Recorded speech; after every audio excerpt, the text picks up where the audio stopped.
ಇವತ್ತು ಲೋಡ್ ಬಂತು. ಗಾಡಿ ರೆಡಿ ಮಾಡಿಸ್ಕೊಂಡ್ ಬಂದು ನಿಲ್ಸಿದ ತಕ್ಷಣ ಬೆಂಗಳೂರಲ್ಲಿ ಯಾಕಡೆ ಅಂದ್ರೆ ಲೋಡು ವಿರಾಜಪೇಟೆ ಕಡೆ, ಕುಶಾಲನಗರ, ಮೈಸೂರು, ವಿರಾಜಪೇಟೆ ಕಡೆ ಲೋಡಿಂಗು 5 ಪಾಯಿಂಟ್ ಇತ್ತು ಟೋಟಲ್ ಎಲ್ಲ. ನಾವು ಇಲ್ಲಿ ಬಂದು ಡೀಸೆಲ್ ಹಾಕ್ಸ್ಕೊಳ್ಳೋಣ ಅಂತ ಬಂದ ಬಂಕಲ್ಲಿ ನಮ್ ಮದ್ಗಿರಿ ಗಾಡಿನೂ ಸಿಕ್ತು. ಹಂಗೆ ಇಬ್ರು ಜೊತೆಲಿ ಹೋಗ್ತಾ ಇದೀವಿ. ಅವ್ರ ಕೇಳಾಗ ಲೋಡ್ ಆಗೈತೆ, ನಂದು ಈ ಕಡೆ ವಿರಾಜಪೇಟೆ ಕಡೆ ಲೋಡ್ ಆಗೈತೆ. ಅವರು ನಾವು ಹಂಗೆ ಹೋಗ್ತಾ ಇದೀವಿ ಜೊತೆಲಿ.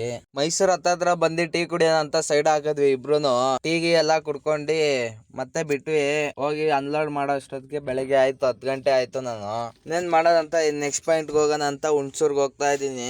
ಮೈಸೂರು, ಹುಣಸೂರು ಮತ್ತೆ ಕುಶಾಲನಗರ ಎಲ್ಲ ಖಾಲಿ ಮಾಡ್ಕೊಂಡು ವಿರಾಜಪೇಟೆಗೆ ಹೋಗ್ತಾ ಇದೀನಿ. ಲಾಸ್ಟ್ ಒಂದ್ ಪಾಯಿಂಟ್ ಐತೆ. ಇವತ್ತೊಂದ್ ದಿನದಲ್ಲಿ 4 ಪಾಯಿಂಟ್ ಮುಗಿಸಿದೀನಿ. ಲಾಸ್ಟ್ ಒಂದ್ ಪಾಯಿಂಟ್ ಐತೆ, ಹೋಗ್ತಾ ಇದೀನಿ. ಕುಶಾಲನಗರಕ್ಕೆ ಬಂದ್ರೆ ಈ ತರ ಡೆಕೋರೇಷನ್ ಮಾಡೋರು ಎಂತಕ್ ಮಾಡೋರು ಅಂತ ಗೊತ್ತಿಲ್ಲ. ಸಖತ್ತಾಗಿ ಮಾಡೋರು ಒಟ್ನಲ್ಲಿ ಡೆಕೋರೇಷನ್ ಮಾತ್ರ.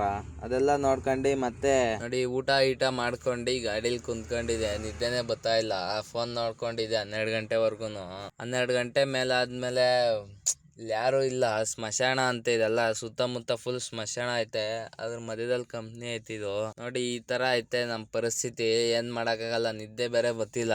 ಅದಕ್ಕೆ ಒಂದು ವಿಡಿಯೋ ಮಾಡಿದೆ.